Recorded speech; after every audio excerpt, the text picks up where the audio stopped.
Good morning, কেমন আছেন সবাই? আশা করি খুব ভালো আছেন। আমিও খুব ভালো আছি। নতুন একটা ব্লগে আপনাদের অনেক অনেক স্বাগত। তো ব্লগটা অনেক দিন পর শুরু করলাম, কারণ মাঝখানে শরীরটা অনেক দিন ধরেই খারাপ চলছিল, তাই দিন কোনো ব্লগ ভিডিও বা শর্টস কোনো ছাড়া হয়নি। তো এবার থেকে ডেলি একটা করে ভিডিও দেওয়ার চেষ্টা করব। আজকে যাচ্ছি তারকেশ্বর। হঠাৎ করেই ঠিক হয়েছে তারকেশ্বর যাওয়ার প্ল্যানটা। তো তারকেশ্বর যেতে আমাদের প্রচুর মজা হয়েছে, প্রচুর এনজয় হয়েছে। আমরা মোট 5 জনা ছিলাম। তো ব্লগটা দেখলে অবশ্যই বুঝতে পারবে যে কতটা মজা করেছি আমরা। কিছু কিছু ক্লিপস তো অনেক ক্লিপস নেওয়া হয়নি। আর রোদটাও সেদিনকে মোটামুটি খুবই ভালোই ছিল, তাই জন্য একটু কষ্ট হয়েছে। তাছাড়া সেরকম কোনো কষ্ট হয়নি। তো তাহলে ব্লগটা দেখতে থাকুন, আশা করি অবশ্যই ভালো লাগবে। ভালো লাগলে অবশ্যই একটা লাইক করে দেবেন।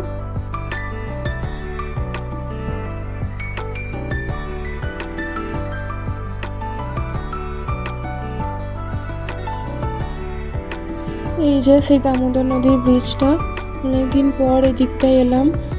তো দেখে খুবই ভালো লাগছে। যখন ফেরার সময় আরও দেখতে সুন্দর লাগছিল, তাই তোমাদের সাথে শেয়ার করলাম।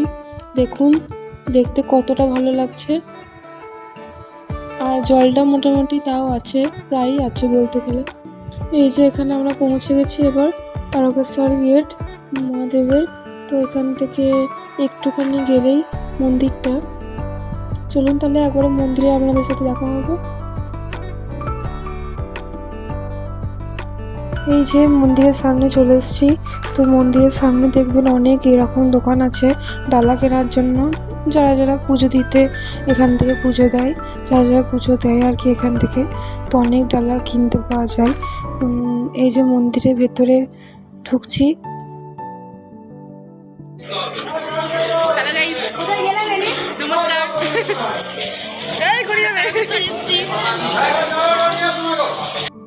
এই দিদিভাইরা আমরা সবাই গিয়েছিলাম। তো দিদিভাই সত্যি খুবই ভালো। ব্লগটা দেখবে অবশ্যই জানি। তো তবুও বলছি, খুব মজা করেছি, খুব এনজয় করেছি। আবার যদি হয় এরকম তো ভালোই হবে। তো এই যে মহাদেবের দুধ পুকুর, পুকুরটা পুরো জলে পরিপূর্ণ আর কি, সবসময় জল থাকে। এখনও দেখুন কতটা পরিমাণে জল রয়েছে।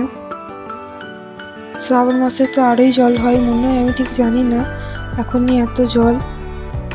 চলুন তাহলে ভেতরে যাওয়া যাক। ভেতরটা ওনারা পরিষ্কার করেছিলেন, দেখছেন যে পুরো একদম জলে থই থই করছে। তো এখানে ক্যামেরা অ্যালাউ নেই, তাই আপনাদের সাথে আর ভেতরটা শেয়ার করতে পারিনি। কিন্তু এবার বাড়ি ফেরা যাক। তো অনেক মজা হলো, অনেক এনজয় হলো। কিন্তু এবার বাড়ি ফিরি। চলুন।